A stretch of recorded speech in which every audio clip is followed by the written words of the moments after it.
Hi friends, పండిపోయిన లేదంటే ముగ్గిపోయిన మామిడి పళ్ళు ఉన్నాయనుకోండి.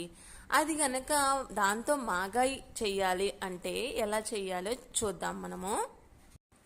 ఇలా బాగా పండిన మామిడి పళ్ళు ఉన్నాయనుకోండి, ఈ మామిడి పళ్ళ గుజ్జుని ఇలా తురుముకోవాలండి. దీంతో మామిడి పళ్ళ గుజ్జులాగా మనం చేసుకోవాలన్నమాట.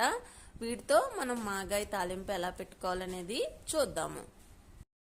ఇదిగోండి మామిడి పళ్ళతో మనం తురుము పెట్టుకున్న ఈ తురుము.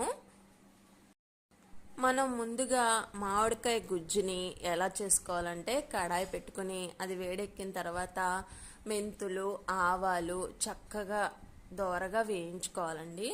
అవి వేయించుకున్న తర్వాత మళ్ళీ అవి పక్కకు తీసి అందులో ఆయిల్ పోసి కొంచెం జీలకర్ర, మినపప్పు ఆయిల్లో అవి వేడెక్కిన తర్వాత కొంచెం మినపప్పు, జీలకర్ర, కరివేపాకు, ఎండుమిరపకాయలు ఇవన్నీ వేసి తాలింపు పెట్టుకోవాలి.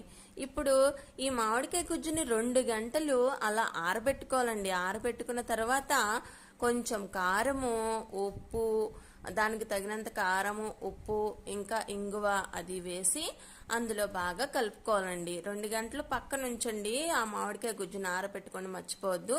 దాని తర్వాత తాలింపు వేసి శుభ్రంగా కలపాలండి. చక్కగా మామిడికాయ గుజ్జుతో మాగాయి రెడీ.